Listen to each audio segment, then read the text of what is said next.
Hello, everyone. Good evening. My name is Gravity Goldberg, and on behalf of everyone here at the Contemporary Jewish Museum, I welcome you.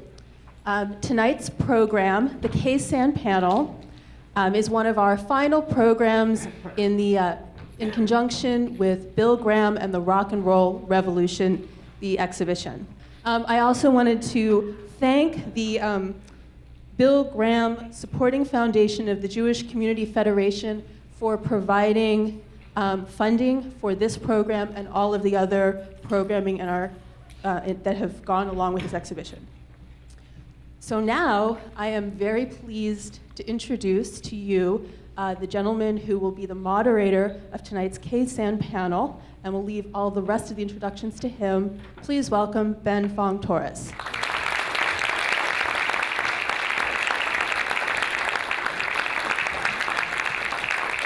Come on up, kids. Well, thank you very much, and good evening. And right now the score is 0-0. So we have a chance. We are here tonight to tell some stories, have a few laughs, and maybe dispel a couple of myths to begin with. And that's because I wrote those down already. And I'm going to be using notes a lot because I'm 71, so get off my lawn.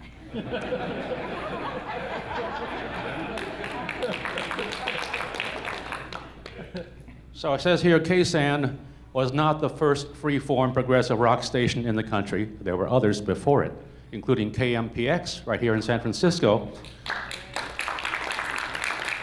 where a strike, the first hippie labor strike, as the Chronicle called it back then, led to the birth of KSAN in 1968.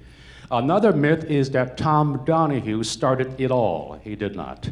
It is true that the former KYA Top 40 DJ, along with his girlfriend, Rachel Hamilton, thought it'd be great to have a radio station that reflected and catered to the counterculture of the times. We're talking 66, 67, and found a willing taker at KMPX. But it's also true that there already was a DJ there overnights playing whatever the heck he wanted, Larry Miller. But Big Daddy, Tom Donahue, is the man who spread the format not only at KMPX, but also to a station in Los Angeles. And after the strike and moving many of the staff over to KSAN, it became a dominant station in the Bay Area, passing by institutions like KSFO and top 40 powerhouses like KFRC. The Jive 95, as it came to be known, went on till 1980 or so, when corporate changes begat format changes, and KSAN became a country station for a long spell, then a classic rock station, which it still is as the Bone. It also lost its dial position and is now at 107.7, not too far from where KMPX used to be at 106.9. So to set the mood tonight, I thought we should have a benediction by way of the KSAN Station ID, produced and performed by the late and great Abe Vaco Kesh. That would be number 2.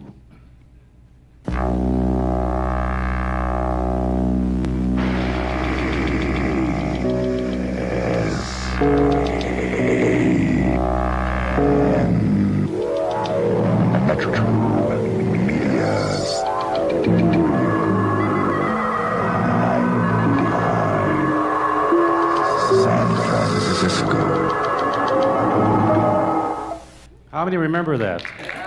Wow. What more needs to be said? What's that? What more needs to be said? That's right. Okay, so good night, folks, and enjoy the game. I'd like to introduce the panel now, all very familiar voices to KSAN, and after each introduction, we'll play a bit of them on the air, if we can find it. Wesley Scoop Nisker.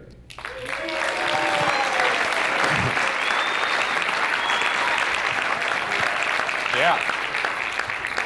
He joined KSAN in 1968 and became news director that year and did his revolutionary audio collages and commentaries on and off until 1979.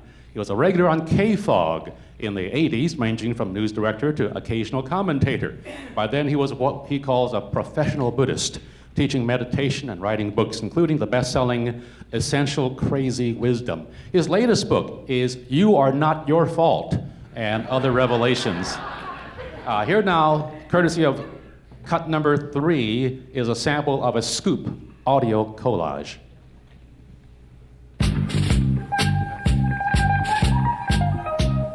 And so it came to pass in the year 1973 that the great American machine began to slow down. The empire was running out of gas, and the pump was on the other side of the world. Suddenly it became clear that the joyride was almost over. On the most hazardous and dangerous and greatest adventure on which man has ever embarked. Our view is outward. Our thrust is forward. Guidance is internal. 12, 11, 10. Remember the 9, words of my great master, Guru Lethargy. 6, 5, the way to 4, get closer to the earth 2, is to sit down. 1, 10, 9, 8, 7, 6, 5, 4, 3, 2, 1. Liftoff. We have a liftoff.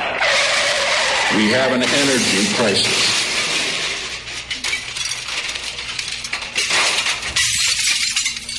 One small step for man, one giant leap for mankind.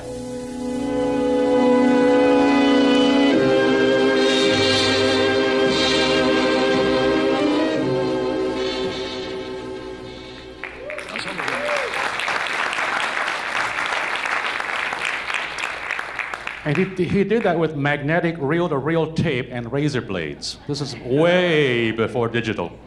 Richard Gossett, right here.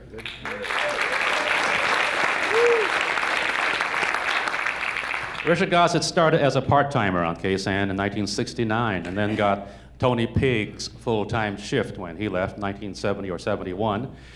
Richard left when David Moorhead, who was shipped in from Metro Media Los Angeles, took over in 1978. He moved on to KSFX and KQAK, the Quake, for a couple of years, and then KFOG. He had become by then a connoisseur of beer, and in 1981 joined Anchor Brewery, becoming a master brewer in 1983. Here is just a tiny bit of Richard and his style. If it's number 4, that'd be nice. That's the small faces nobody knows. And before that, Cherry Reid, Speak Now or Forever Hold Your Peace, and Come Together by the Beatles, getting up towards 6 o'clock. This is KSAN, Stereo 95 in San Francisco and Oakland. I'll see you tomorrow between noon and 6 p.m. And from 6 until midnight, it's Tom Donahue. Bonnie Simmons.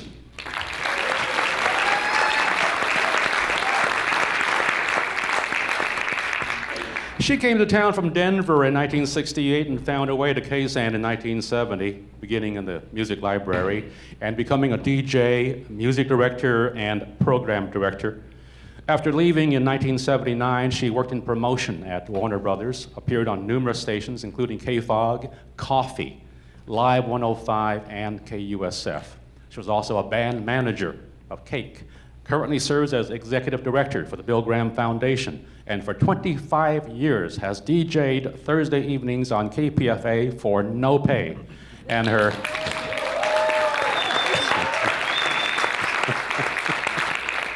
loves radio. And her show is freeform, so that's kind of the fun of it. And so is this clip, I believe, of Bonnie, number 5. Oh, you want to come talk? Yeah, whenever you're ready. Yeah, I gotta get back on radio. Sorry. I'm Bonnie Simmons. I'm the engineer here this afternoon till, a little after 6, as long as we can keep him here. Yeah. Will you put the phone down? Oh, all right, I'll do something else. Wait, you can finish your phone call. Yes. Hey, Bill? Bye-bye. Hey, Bill. Yes, oh, I'm ready. That was a nice lady. Oh, good. Most of the people are nice, aren't they? Not like the old days when you got to fight on the phones, wrong. huh? Something is wrong. Do you think maybe you've just mellowed with age? No, I think they've mellowed with it. That doesn't sound nice, but You haven't had a lot of people calling and screaming at you because you've thrown them down the stairs? Not at, one yet. I the haven't Fillmore? thrown too many people down the stairs. See, that's again, it's copy. If if anybody has ever seen me push anybody else down the steps, let me know about it. Oh, I've moved people down the steps, but I've never pushed anybody down the steps. I'm not physical. You once gave me a hard time because I had just cut my hair and you didn't recognize me. Did you deserve it? You couldn't figure out why I was backstage. Well, then you have to tell me that. I was working. It was a live show. Don't touch me. I just cut my hair. And then you were, well, it was okay. I was very irritable. And sometimes I know that I don't mean that everybody else is dancing to my tune, and I know that at times that I was very curt and short, and it shouldn't have been that way. But there were times when it was difficult, and there was times that the situation in the main floor, the headliner isn't there, something broke down, the bikers are outside, the roof is leaking, the cops want to close us down, somebody's dealing on the main floor, and all of a sudden you appear with your short hair and say, "Who's that?" No, you weren't that bad. Wow, you don't hear that on the radio anymore. We'll be talking a bit more about the Bill Graham weekend. He did like 72 hours of stories. It was and music, of course. But I'm still Ben Fong-torres, and I did 10 years of Sundays and fill-in work beginning in 1970, while also working full-time at a rock magazine. I stayed until the LA invasion, and since then had stints on KFOG, KQED, KUSF with the Jive radio series, bringing back a lot of us on weekends. Moonlight Groove Highway, Classic KYA, KFRC-FM, Boss Radio. I cannot keep a job. And now a station I built and programmed for Moon Alice, the Jam Band in Marin County. And as for audio, number 6, here I am in 1978, returning from LA after playing softball against the Eagles. KSAN, Fong-torres with you till 4 o'clock, and then it'll be Beverly Wilshire. So, oh yes, 15-8 was the final score.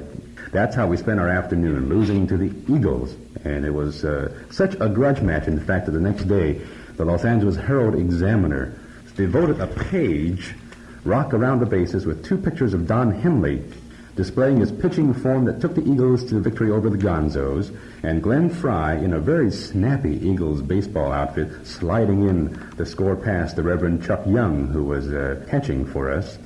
Picture of Jerry Brown, the governor, Jerry Brown, walking from one dugout to another, shaking hands and waving to the crowd and reminding people about the primary. And then Bob Hilburn in the Times the next day, not to be outdone, did about a 30-column inch story, again starting on a front page with a picture of Joni Mitchell cheering for the Eagles against Rolling Stone, and inside a picture of Glenn Fry pouring a bottle of champagne over his own head. So the Eagles won, and for their victory, what they get is $5,000 donated to their favorite charity, which happens to be a children's hunger fund administered by the by UNICEF.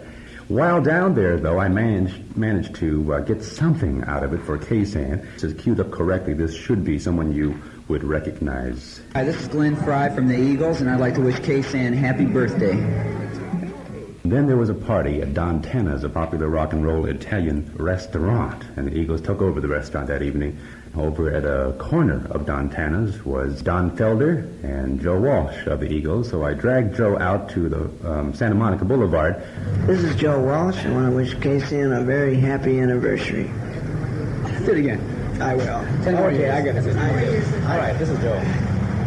This is Joe Walsh. I want to wish everybody at KSAN a happy 10th anniversary. That's a long time to go. When I'm in San Francisco, I always listen. When I'm in other cities, I just tune in where KSAN would be, and it goes. It's always good to ask for a second take. Well, these days I write a radio column in the Chronicle every other Sunday, and boy, the news is pretty grim. Essentially, it's all bad. But tonight we celebrate times that were more fun. And I'd like to begin by asking each of you how it came to be that you got to be on the Jive 95. Scoop was the first one through the door. So Scoop, tell us your story. It was just a matter of basically being at the right place at the right time. I had come to San Francisco wanting to be an actor or a writer, and I'd actually auditioned to be part of the San Francisco Mime Troupe and was accepted, and did perform in a couple of their shows. But at the same time, I started to listen to KSAN and realized that they weren't doing anything with their news.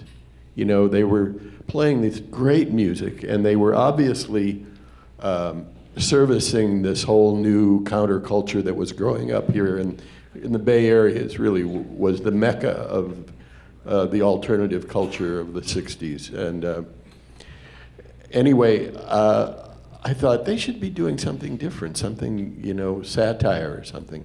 So I went up and I got an appointment to talk to Tom Donahue, and I explained what I thought they should be doing. He said, okay, well, next week, why don't you come in and try it? And there was, Stefan Ponick was the news director at the time, and he was basically ripping and reading. And we started doing little vignettes and little sketches and things, and as a way to satirize the news. But then he became program director, and I was kind of all alone there in the newsroom all of a sudden. So I started collaging things and putting voices together, and that was sort of the beginning of that whole genre, I guess. It's not really a genre. I'm the only one who's there, but no, there's audio collage artists out there, a lot of them. But anyway, that's sort of how it developed, and I became the news director. And you learned all that on the job, the collaging, the editing, the writing, all of it, and with no journalism school background. Well, I'd had a master's in American Studies, and I had been on the radio at the University of Minnesota a little bit, doing a Sunday morning show. I think I was really into Frank Sinatra kind of music for quite a while, and but then I was getting hippified, as we used to call it, right? Richard, you were the next one through the door, I believe, right? And you started as a part-timer? Of the three. Yeah, the three of us, or four of us. Of the three of us, yeah, I guess I was. I started, I think 69. You're the one that clued me in on that. But yeah, I started listening to Tony Big at KYA, because I grew up here, and so I was just a Bay Area kid listening to Bob Dylan, going to the College of San Mateo, and pretty soon I was coming up to the city a lot and going to some of the clubs, or not clubs, actually, the Blue Unicorn Coffee House, which was a poet place, so anyway, I was hanging out in the city a lot, and I was 19 or so. I started listening a lot more to the radio. I met Tony Pig when I moved to the city in '67. He was dating this English girl that was living in my house, and she was a model at a shop on Polk Street. I think it was a boutique called Orbit or something like that. And KY was doing a show there with the models, and Tony started dating Nicola. And so he invited me to come up to KYA one time. And I was already a huge radio fan, growing up in the Bay Area, listening to KOBY, KNEW, so forth. Yeah. And I went up to KFRC, or KYA with Tony, and just watched him do his show, and just was mesmerized. He had a great voice. He had a great temperament in the studio. He had an engineer, Super Harlow, across the glass doing his records for him. And at the same time, they started playing Traffic. Dear Mr. Fantasy was one of my favorite songs. And I'd sit in my little room over on Fulton and Stanton and hear that song, and I suddenly stopped taking forestry. I was studying forestry at San Francisco State University. And moved I got a D- in trigonometry too, so that helped.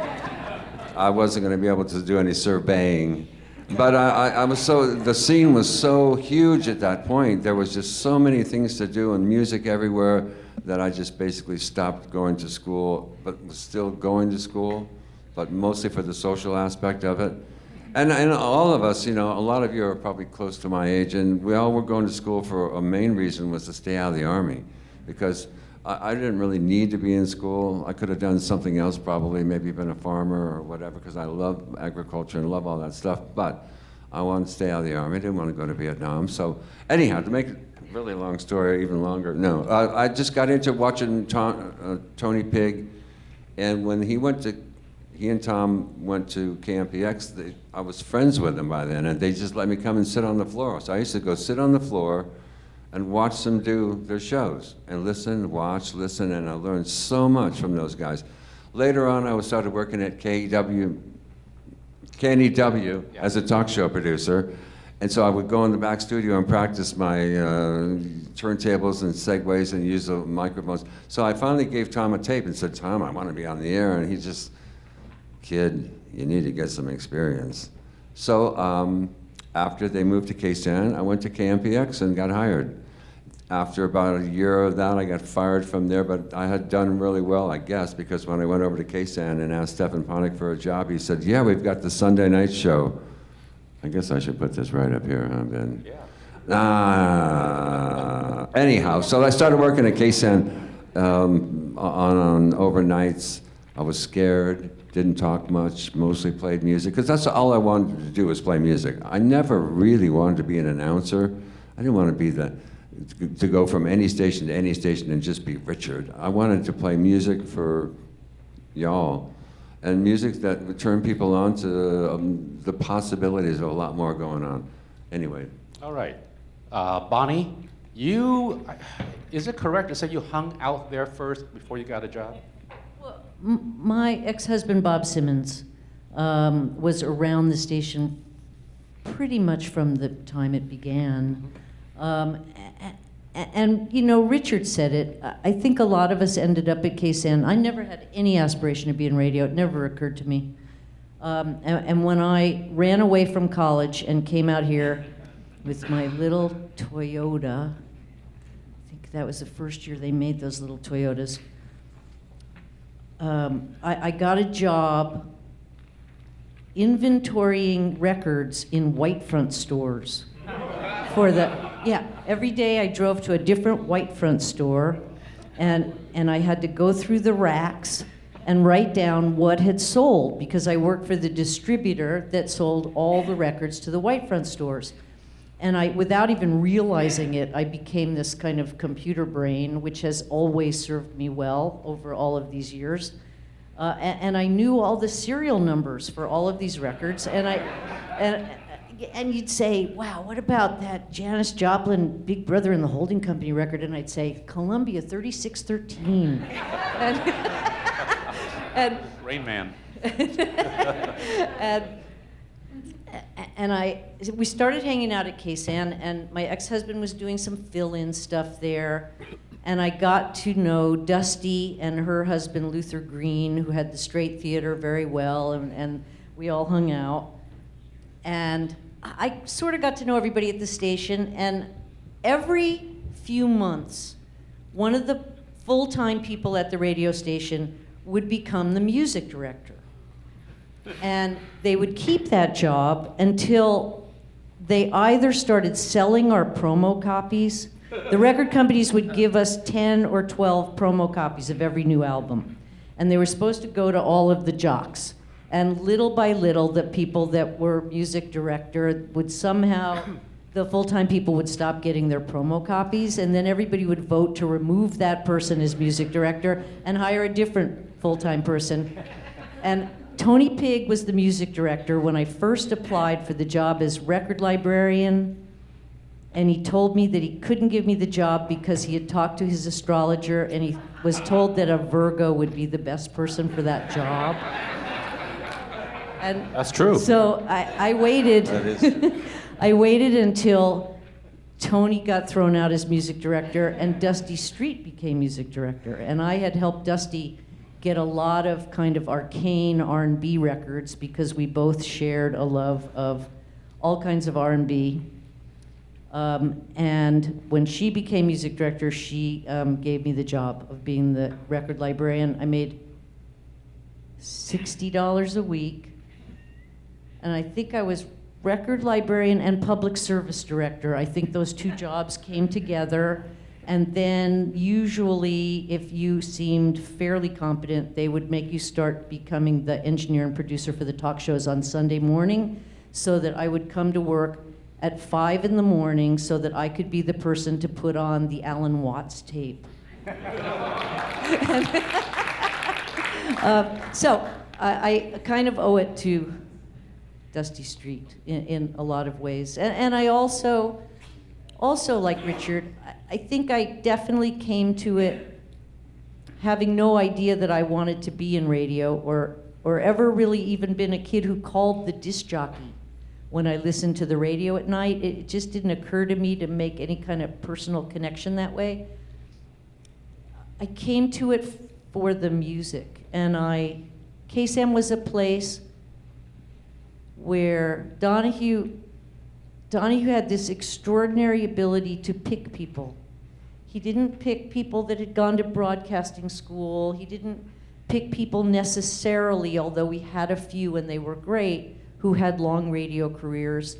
He just would pick the most unusual people and know somehow that they were going to work into this mix and that they were going to understand the beauty of sort of diving into this vat of music that we had available to us and taking pride in putting it together in some sort of personal and unusual way that would hopefully reach people and touch them.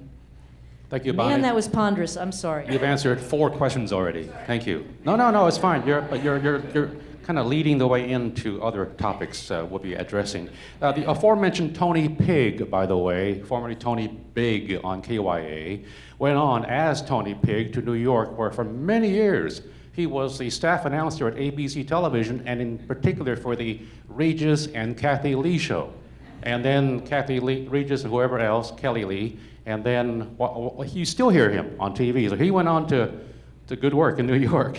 As for me, like Richard, I was a radio kid. I loved KEWB. My sister listened to Kobe, the first top 40 station in San Francisco in '57.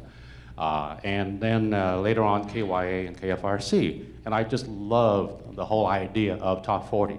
And so I studied radio at SF State and got a job a year after graduation doing overnights at KFOG. But this was the beautiful music KFOG.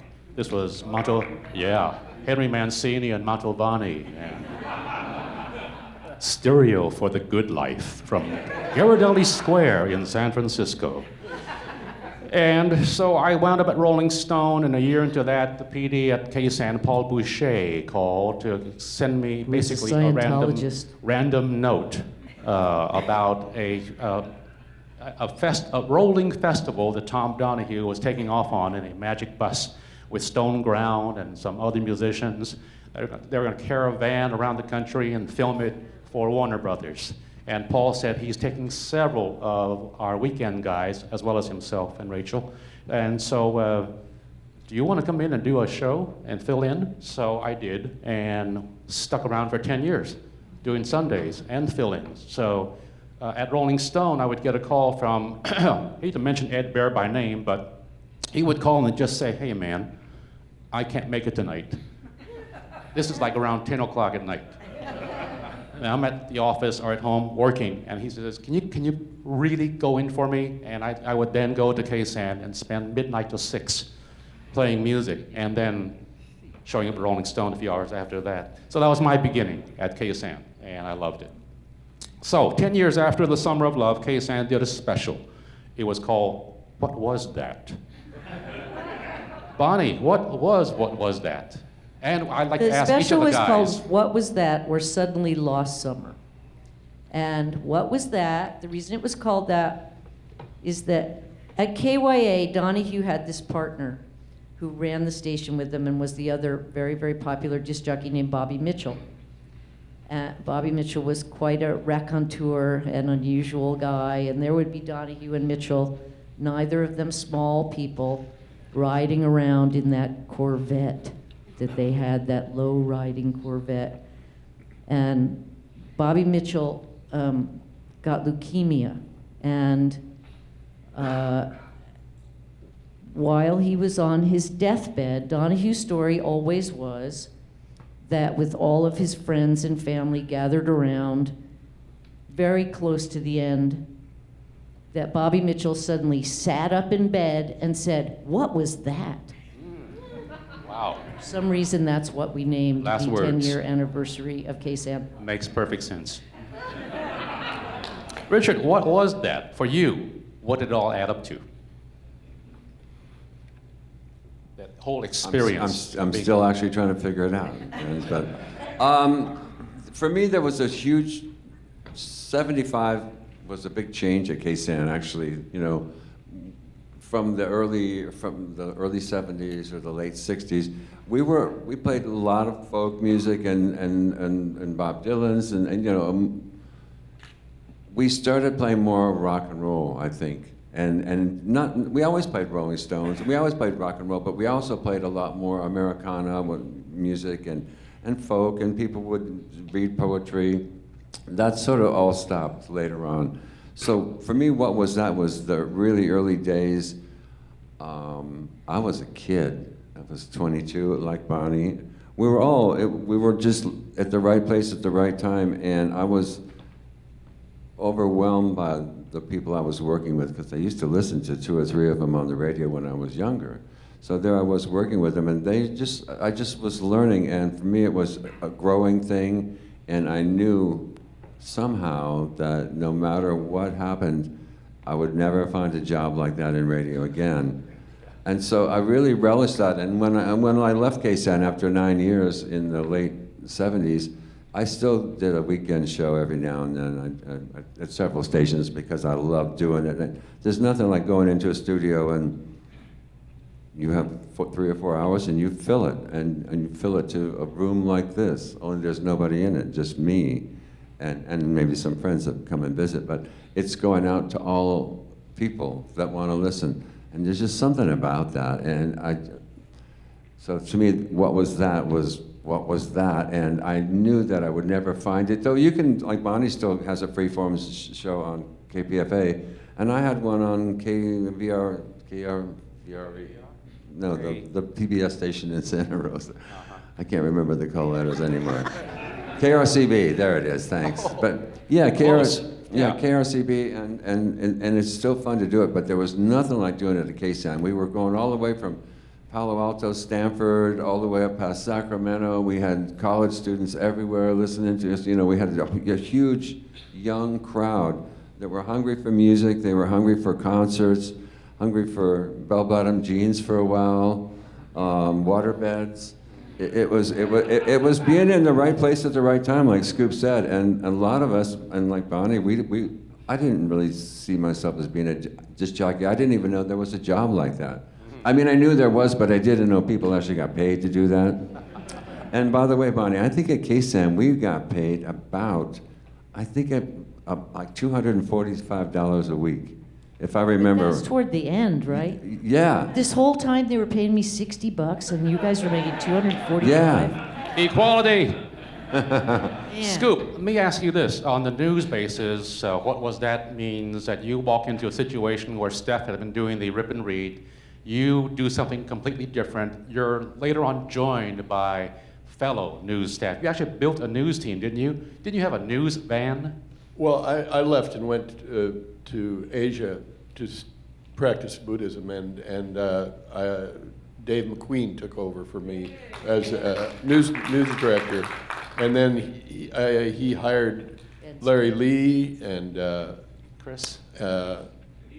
Denise, yes. Denise Bordette. Mm-hmm. I mean, it's just unimaginable that a radio station's primary concern is rock and roll music had a news staff of 5 people. Wow. And, you know, they used to do a half hour of news in the evening on a music station. You know, it's unheard of in radio. I want to go back to the show, What Was That? Because on that show, we did a special, What Was That? It was 2 hours? 36 hours? Oh, was it 36 hours? I can't remember how long we went, but Well, it was. We always made them a little too long. On that show was Daryl Henriquez playing Richard Nixon at Golden Gate Park, watching a bunch of hippies on acid. Richard Nixon on LSD. And I mention that because I think what was really important is to acknowledge that at that time, the late 60s, early 70s, there was really a seismic shift in the culture of America and a renaissance that was centered here in the Bay Area of, you know, the most beautiful, interesting music, was starting to come out, and theater and poetry and expressions of life, be-ins, the first human be-in 1967 at Golden Gate Park. There was so much happening in the culture. It was really a shift, and there was this, Marshall McLuhan called radio the tribal drum, and KSAN was the center of it. Everybody, I was interested in spiritual teachers and Buddhism, and all the gurus who came through town, and there were a lot of them, they started to sense that there was some fertile territory here in the West, not to say that there weren't some really authentic, beautiful, wonderful people, but if they came to town and had an event or something that they wanted to promote, they'd come to KSAN, and I would interview them, and I got to interview some, really amazing teachers and spiritual teachers, but KSAN was the heart of all that activity. The hippie zeitgeist was really spiritual at its core. You go to a hippie, or you go to a rock concert at the Fillmore or at the Winterland, and there are mandalas, and there are symbols from every religion, and pictures of Native Americans, and people in yoga poses. I mean, that was going on for the first time in the late 60s and early 70s, and KSAN was the heartbeat of it. For some reason, what you just said makes me want to hear something that we have here, David, and that is that with all of this, with KSAN reflecting the counterculture, we were owned by a corporation that ran commercials, and yet we fought that too by ultimately being able to do DIY commercials. And one of them that quite reflects the 60s is for Leopold's Records. I believe it's number 9 now, David. A sphinx garden hangs around our eyes and opens into poppies, four-dimensionally waving leaves and fingerprint petals at our sudden glance anywhere. We push through.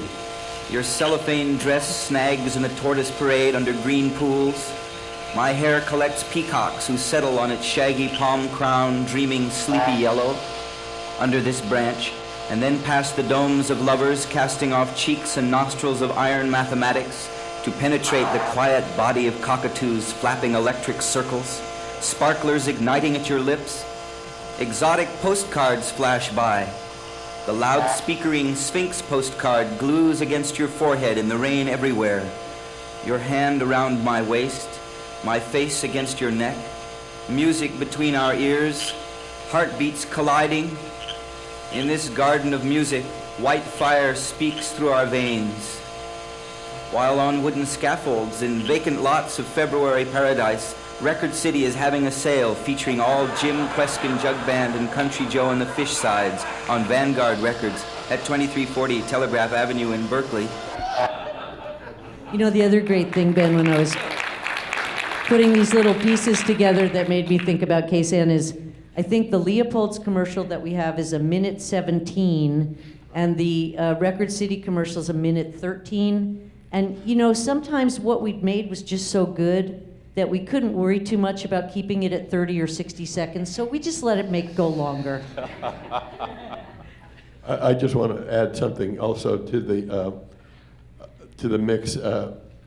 Bob Postel, I think, used to have the morning show, early morning show. He used to throw the I Ching every morning. Yeah. Every morning, You want to find out what the forces of the world are doing. And commercials, I once there were 10 or 11 different waterbed companies advertising on the station. God bless them. I did spots for Undulator waterbeds, and there were 9 or 10 others. I ain't gonna be in your revolution if I can't have a waterbed. Yes, Bonnie. I was just thinking about it. There was always, throughout the time that the station was on the air, always a conflict between bringing in the dough and doing what we did on the air. And there were many times that the salespeople would bring us commercials that we either vehemently opposed whomever it was that wanted to buy the time, Bank America, Chevrolet, Pepsi Cola, the U.S. Army. What was the company that started the wine grape strike? The company that, Gallo Wine. And when Gallo Wine came to us right as all of the farm worker situation was coming to a head, and bought a huge schedule on the station. And you know, to us, this was World War III that had just come to KSAN, and we all met. A bunch of us got together. I remember meeting and thinking, oh, we're in so much trouble here. What are we going to do here? Metro Media's not going to let us turn this down. And Dave McQueen said, I'll take care of it. And he did? The morning that the Gallo commercials were going to go on the air, there were 400 farm workers in front of the radio station striking. And the other classic commercial story from KSAN is the Banaka commercials. You guys remember Banaka, the breath spray? I don't know if it still exists. We didn't like to run often the commercials that the national ad agencies had made because we found them insipid or hideous or mind-chewing. And we would try to ask the sponsors to let us make our own because we thought we knew the audience better, and that even if the product was kind of questionable to us, perhaps we could present it in a way that was more palatable. And we really didn't like having to run these Banaka spots. So our production team, our crack production team, made these fantastic Banaka spots. And with a jingle that they pulled out of some English folk group's album that was about having bad breath. I mean, they were really good. And somehow we forgot to ask the client if we could run our own. So we ran them for 4 months that way, and the most prestigious advertising awards in the world are called the Clio Awards, and someone submitted it for a Clio Award, and we won. And they called Banaka and told him how great it was and that they were going to present him with their award, and then they played them the commercial that had won the award. And we ended up having to run 3 times the Banaka spots using their commercial. For make goods? Because for baked goods. Wow. Hey, speaking though of going against the wave, other stations all had jingles to identify themselves. They were generally pretty smooth-sounding a cappella choirs or, you know, big productions. KSAN didn't have those and called on instead a lot of friends, ourselves among them, but also artists who were friendly to KSAN. And I have a couple of examples here, David, numbers 7 and 8, back to back, if you will. And you'll hear, I think, some familiar people, The Persuasions and Dan Hicks. KSAN, the sound of stereo. KSAN, San Francisco, stereo.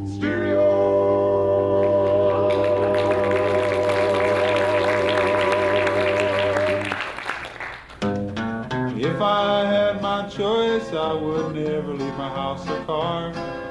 For leaving my radio behind is going a bit too far. And the station that I listen to is the one that you do too. It's San Francisco, KSAN. Folk, jazz, blues, and rock and roll, KSAN. All right. Well, that's Dan Hicks and his hot licks.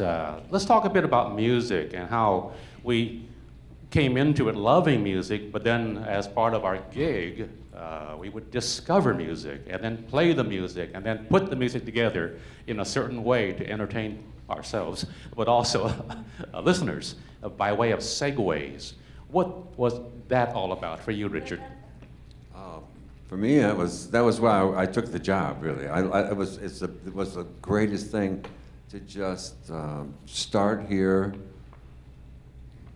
go someplace, and in the beginning we didn't have a lot of commercials, so you could play a 20, 30-minute set of songs without having to interrupt it, and that was awesome. And there's just so much new music at the time to play, and I heard it through other friends, other disc jockeys, listening to them. People would call the station, of course, with requests. And sometimes you use them. People that were visiting would go, hey, do you ever hear this so-and-so song? You want to try that? And so for me, I just took in from as many different aspects as I could, people turning me on to stuff, and then I picked what I wanted to play and played it. And it's pretty simple, really. And segues, though, I know that there were some people who were more masterful at it than others, like Bob McClay was incredible with his ears, Bobby Dale too. But McClay was also a master of last minute grabbing something and slapping on the turntable and making it work. But there was one time, I think there's an air check of it, where he kind of fell over his chair, reaching for an album from the bin, and knocked over the entire stand of cartridges that held all the commercials and jingles and IDs. So you hear this cataclysm in the studio and him awkwardly getting back up, righting his chair and completing the segue, I'm sure. But did you have last-minute disasters like that, Bonnie, of trying to find a song? I guess it really was improvisational, what we were doing. You didn't sit at home and plan out what your record was going to follow the record. And to this day, and now I've been on the radio for 46 years, to this day, it's fun. What keeps you alive when you're doing this sort of freeform thing, I change my mind 15 seconds before the record ends at KPFA to this day. And one thing that we had at KSAN, and I had the pleasure of being right in the middle of it, is when I came there as quite a young person, as Richard was saying, my office was the record librarian, and it was right in the middle of the radio station, and there's my desk, and there's 60,000 record albums on shelves around me, and in either of the doors to the record library, one door led from the studios so that they could run in and grab things when they needed them, and the other door was the rest of the admin of the station. At any time, some crazy musicians that you always wanted to meet might walk through the door because the musicians looked at KSAN. I think one of the things that was so unusual was they would come to town, and having worked with bands, I know this well, that you're kind of disoriented, you're always on the road, you're leaving 8 hours later, you don't really have any constants in any given city. And we were there year after year, and we became this sort of hub for musicians, just as we did, just by nature of being there, to the audience. And the thing that glued this all together was music, and the fact that every single one of us, I think, no matter what befell us and what, peculiarities we might each carry with us, genuinely loved it and genuinely got the buzz, from putting it together the way we did it. And there are so many things you guys know from putting records together in your homes. There's so many different ways you can do it. Some people like Norman Davis, he loved to segue things that were all in the same key. And that's one of Norman's tricks that he would use.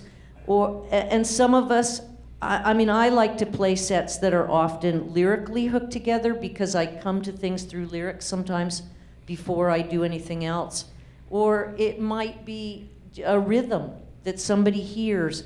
And you know how you sort of, you listen to a new record and you hear something within it that kind of hits your reptile brain and says, oh yeah, I can feel there's a Rolling Stones thing in there. It's almost mystical, that whole putting together music. And then having the thing for me that I guess has always kept me doing it is this remarkable privilege of having an audience, of having the availability of an audience, because you find out that the audience knows everything, you know, and that you can reach out to them, and that they all have their little specialties and their little musical specialties.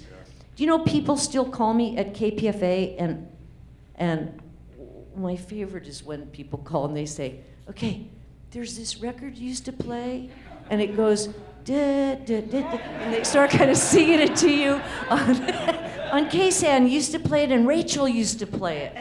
But you know, they'll call and they remember segues. It's just spooky.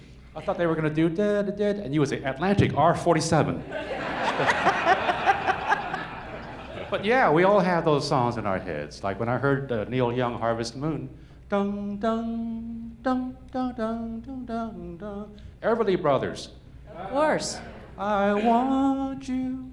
Dun, dun, dun, Then it's like one song leads to another one. Yeah, exactly. exactly. You start off We on could your go way on to forever. work. On my way to work, Bob McClay would be on before me, and there would be a 10-minute newscast with usually near the latter part of my work. Denise Bordette was doing the news, and so I'd wait till 6 o'clock, which is when I was on the air, because you could park out in front of the station at 6. Before that, it was towaway. So, needless to say, I'd get there at the last minute. But I'd coming in at some point in the car, I would go, okay, I'm going to start with this. And I might change my mind by the time I got to work. But it would be a start. And so once you started, it just went. Maybe the sun was setting, and you just, or there was going to be a full moon. And so Tom Petty, Luna, or just something. Maybe it's a really hot day, or the Warriors are playing, or something. And it just... Don't tell us. No, but it's just, since you work every night and you're playing 4 hours of music every night, it's a lot. And so you go on anything that just, and go from here to here, and someone might call up and go, hey, you just played that, this will sound good. And you, yeah, that would. Or you might say, never mind. But there was just so much input, and we got to take it and send it out. That camaraderie with artists also led to a point that Bonnie made about how KSAN, as it turns out, was a true pioneer in the area of live concerts, live broadcasts of performances.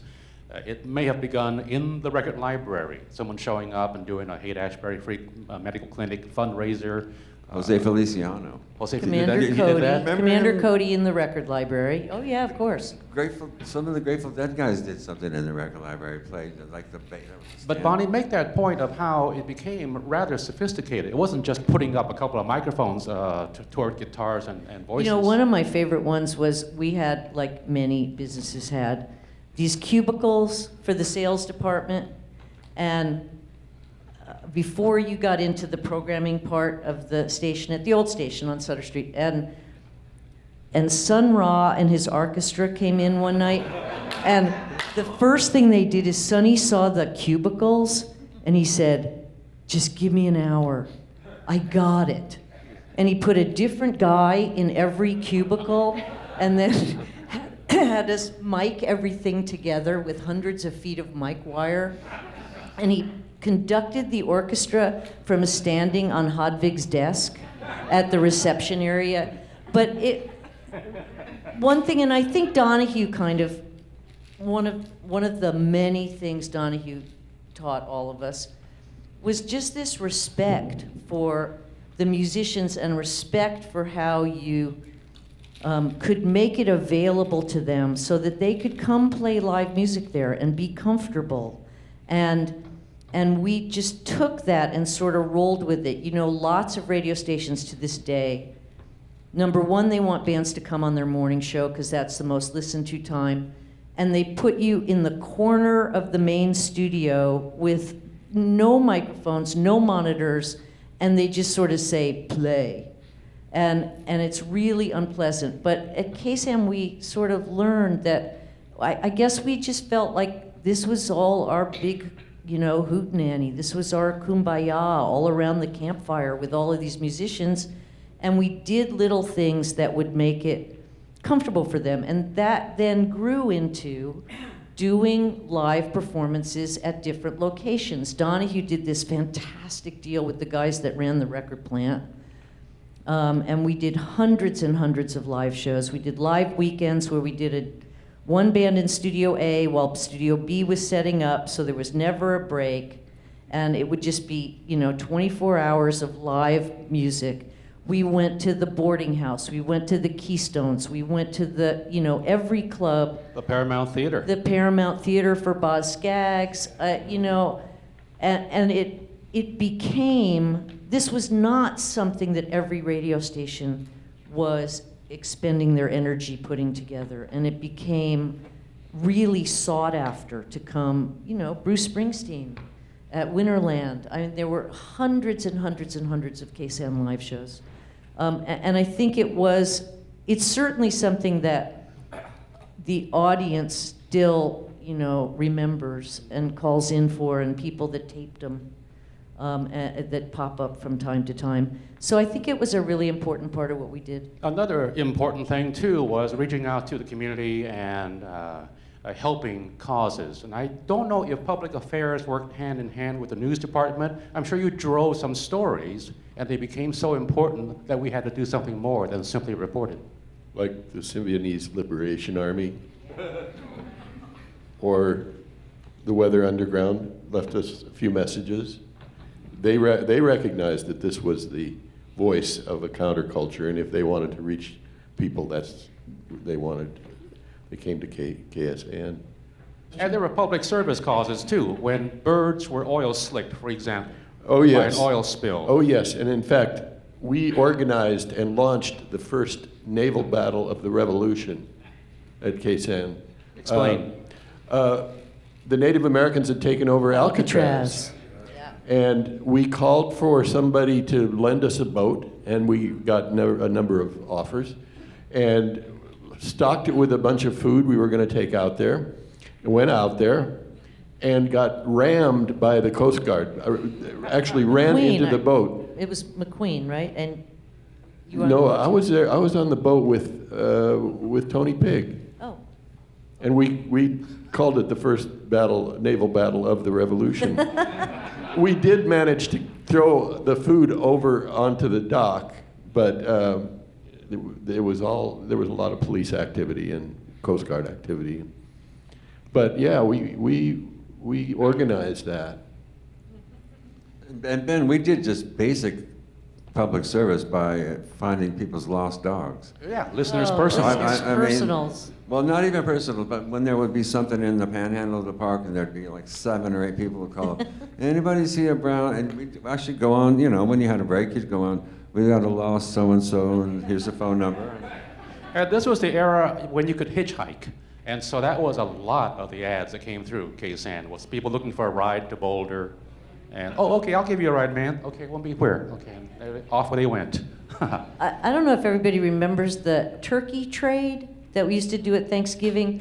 I think about things like that and how naive they were, and that it was certainly a different time, because this was hundreds of people would write in or call us and leave their phone numbers, and it would be little notes. It said, there are 4 of us, we're a family, we live on Haight Street, and we're having a vegetarian Thanksgiving, and we have room for 4 people at our table. So if anybody is going to be in that neighborhood and would like to have Thanksgiving dinner and not have turkey, let us know. And then we give out the phone number. And we hooked up hundreds of people every year to go into strangers' houses and have Thanksgiving dinner together. That's and so beautiful. I never heard of anyone having bad things happen to them through it like we would if we tried to do that even once today. It's so poignant to hear you tell that, because it emphasizes what a moment in time this station existed in, and just how different things are today, and how there isn't that kind of intimacy between a major media and its audience, that kind of participatory, this is our station, this is our voice. It just doesn't exist. No, it sure doesn't. And we didn't have jingles, and we didn't give away money. You know, a lot of stations would, I don't think we gave We away. didn't have any money to give away.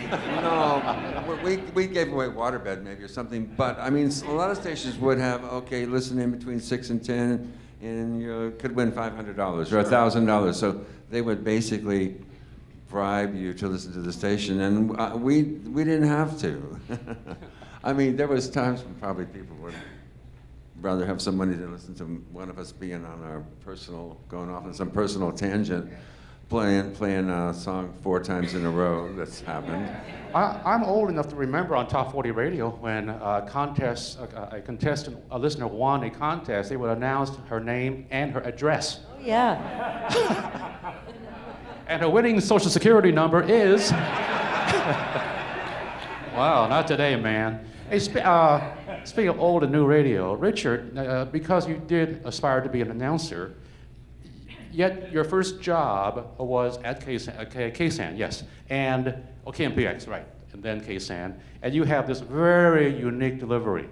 When I think about it, the style of a lot of the folks, Stephen Pontic, particularly you, Edward Bear, I think of jazz DJs. Were they any kind of influence on you in terms of being more conversational and informative? Not at all. Ah. I don't think I ever really listened to jazz DJs. Mm-hmm. Tony was a huge, sitting on the floor at 211 Sutter Street. Even after I was hired working part-time, I still would go up, not every night, but many nights and watch and listen, watching Tom Donahue do his show. And we were also anti-top 40, or we were counter-programming, so we were gonna, hey, it's 4 o'clock, and we were laid back. I was especially laid back, and I was shy when I started. My voice changed a bit, and I started speaking louder and enunciating better, I think, after about the mid-'70s.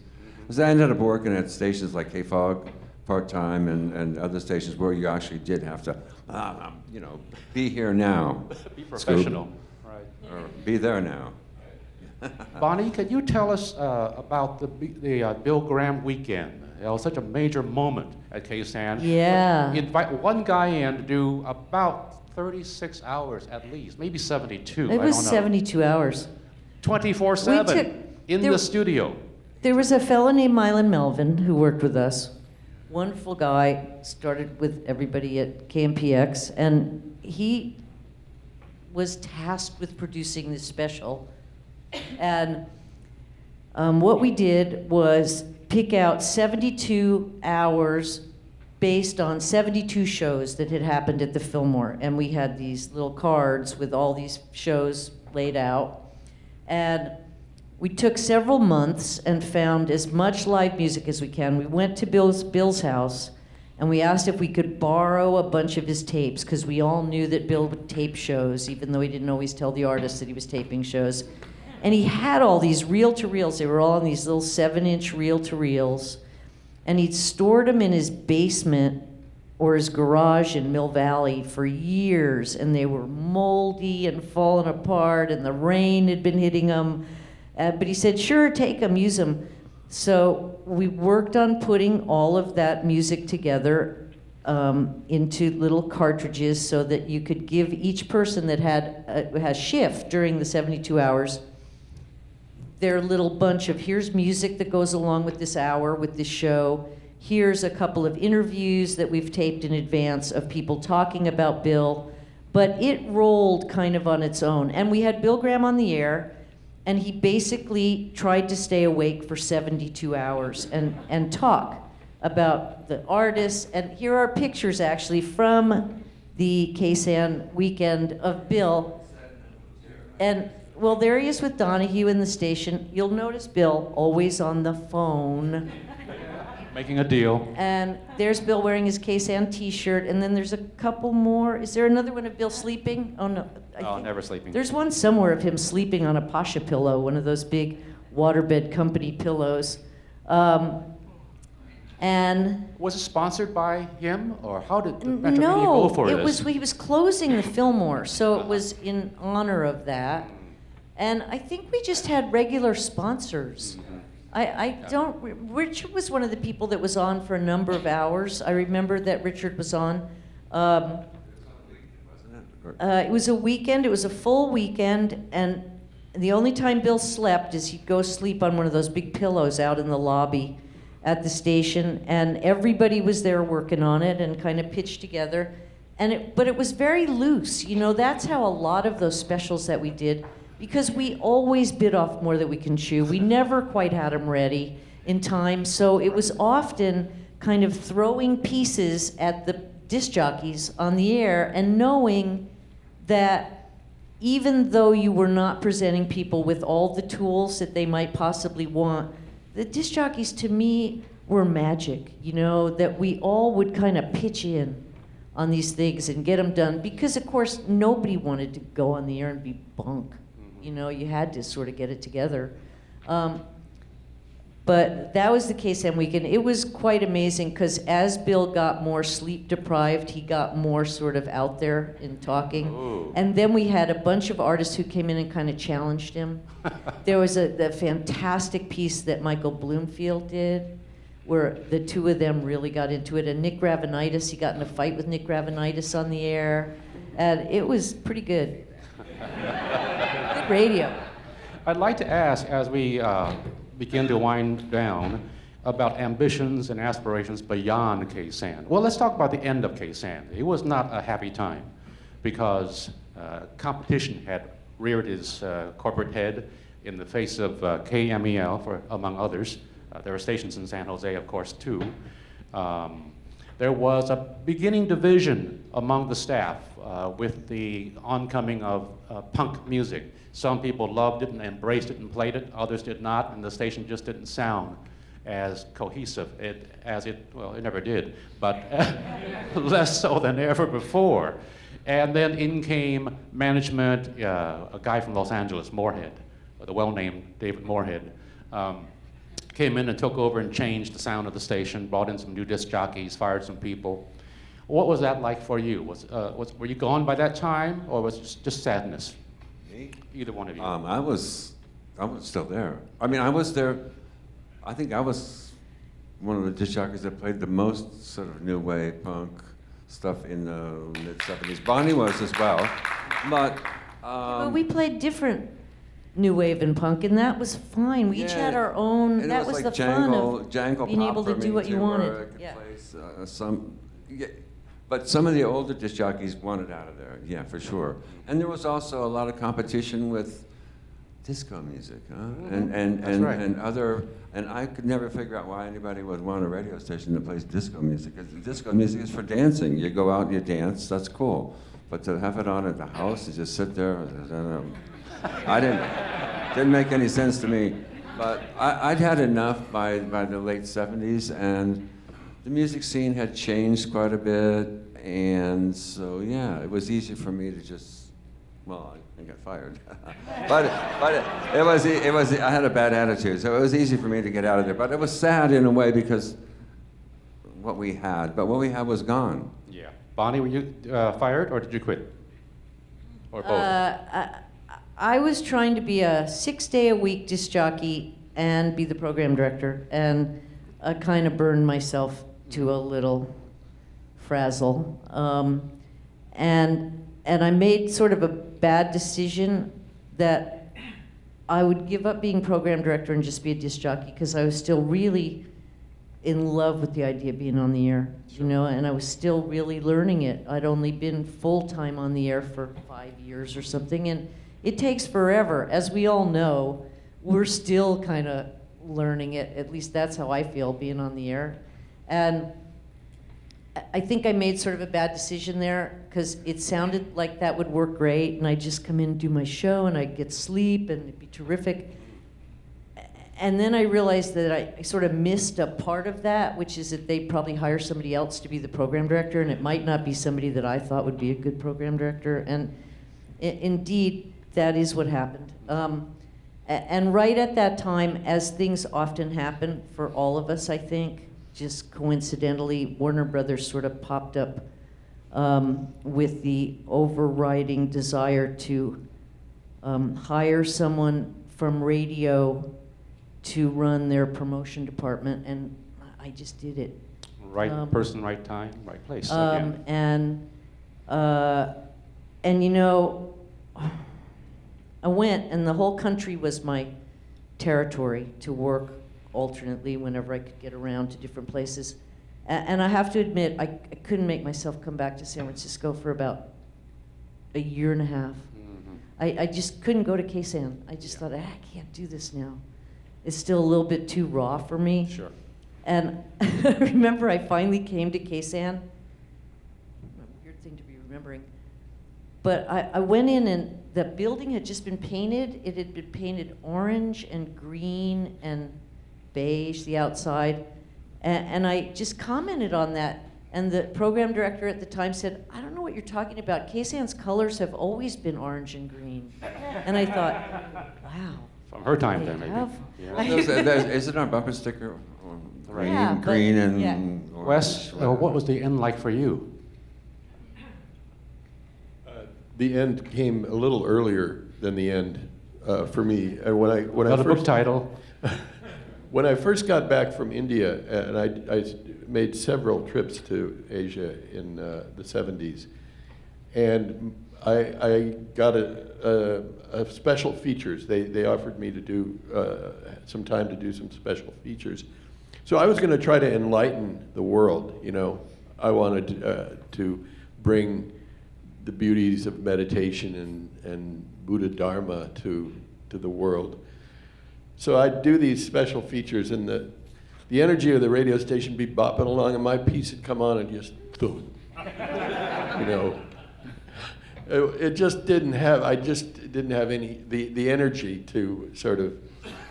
Anyway, it didn't quite work. So I faded away from my radio work for a while. The albums came out before you faded away, though, right? The Berserkly recordings of some of your. Yeah, David Rubenstein made a.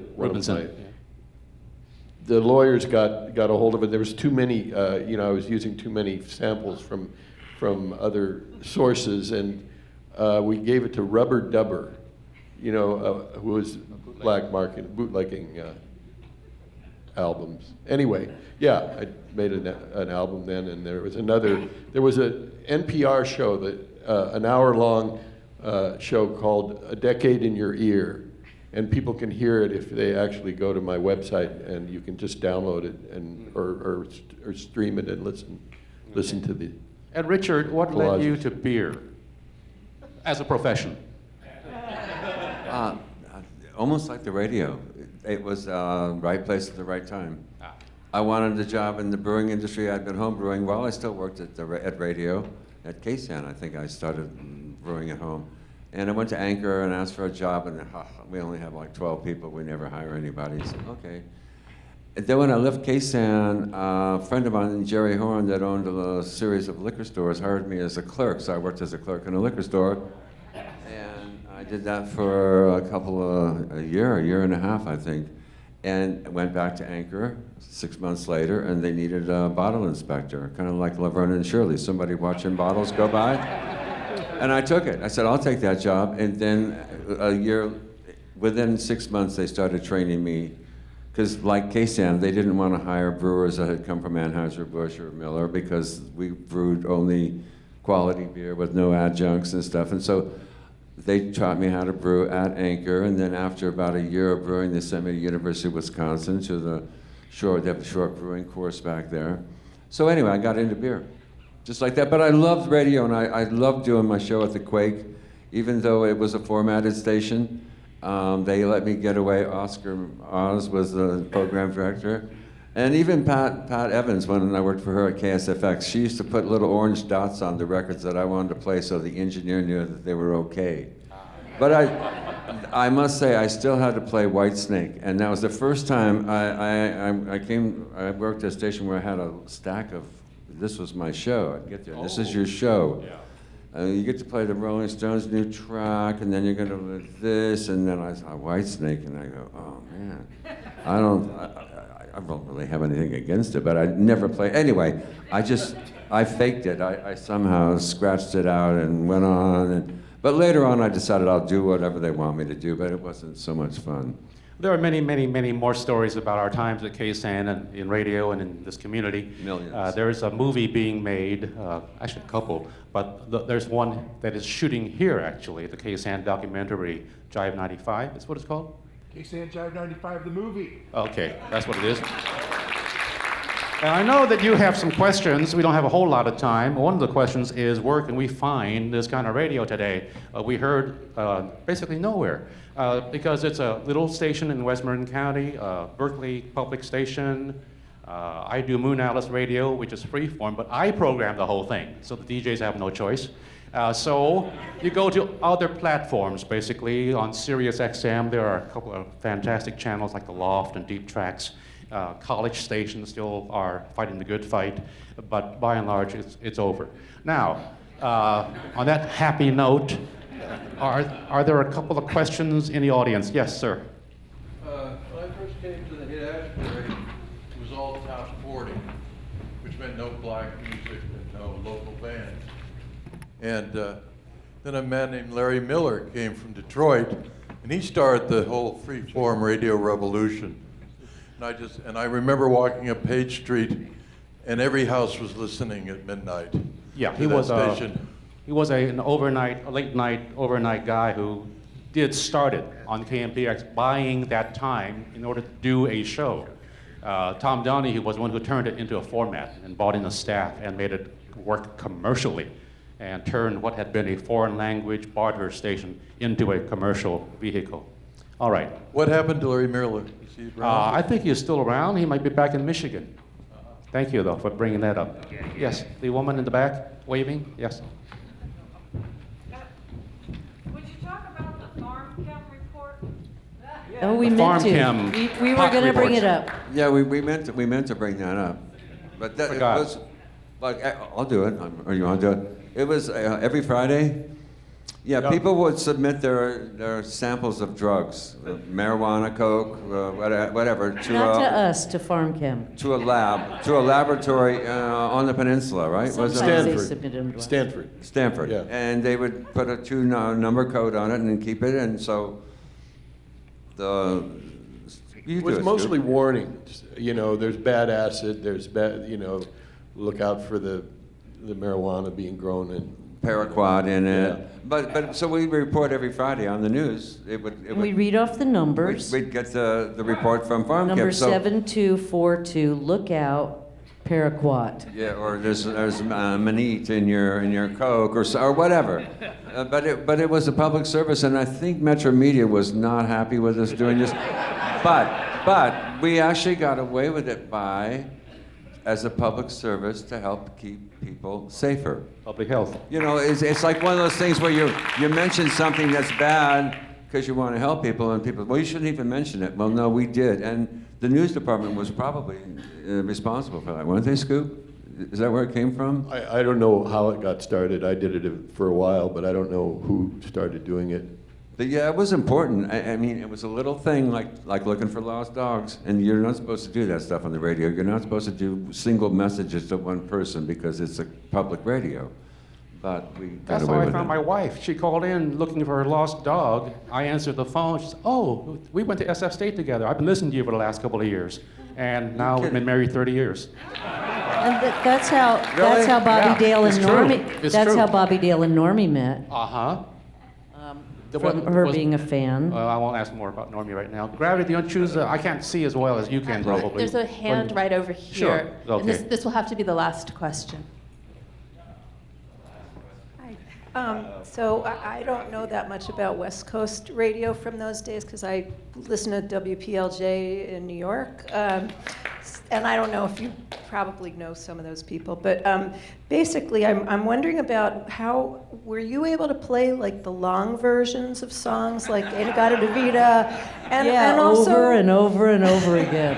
And also, did censorship affect you? Like Howard Stern was getting fined all over the place, and I don't know if that was anything you had to deal with. There weren't that many records that in those days. And, you know, we would just find them as record librarian. I used to audition stuff before. We really didn't have a playlist. I guess that was kind of obvious if you heard KSAN. But you know, if I knew that a track had something in it that might get us in trouble on the air, we just mark it on the record album. You know, don't play. I'd put do not play over the title. Brothers From and sisters. Funkadelic, you mean, yeah, the beginning of... Yes, of, and so they, at some point we were asked not to play the opening to, what was the song called again? come on, the long Brother part Earth of is, the Mother Earth is Funkadelic pregnant for the guitar third solo. time. Maggot, you. right? Yes, thank you. But long cuts were the DJ's best friend. Yeah, because the bathroom at KSAN was outside and down the hall. Yep. So you had to have a few long tracks. And you know, McClay, I just want to take it somewhere entirely different because for me, and I bet for a lot of us here on the stage, the people that came together that worked at KSAN, it was pretty miraculous. Bob McClay, Bobby Dale, Dusty Street, you know, just the people that came through that building and all the people that we got to work for. Bob McClay was the absolute best long track player in the history. He knew every record that was over 9 minutes long because he would get on the phone with his woman that would later become his wife and have these knockdown, drag-out fights on the phone. And they couldn't really fight if he had to keep segueing short records. So, you know, anytime you heard John Mayall, Roxanne, anytime, because that was her name, anytime I knew all the records and I knew when we were in trouble with McClay and he was fighting with his future wife by how long they were. Any more last words, Richard? We're going to wrap things up. Just thank you. Thank you, thank you. Thank you. Thanks to our listeners. I want to do it again. Richard? I mean, I'll come over to my house. Should I play you some records? I think, yeah. If you don't like the news, go out and make some of your own.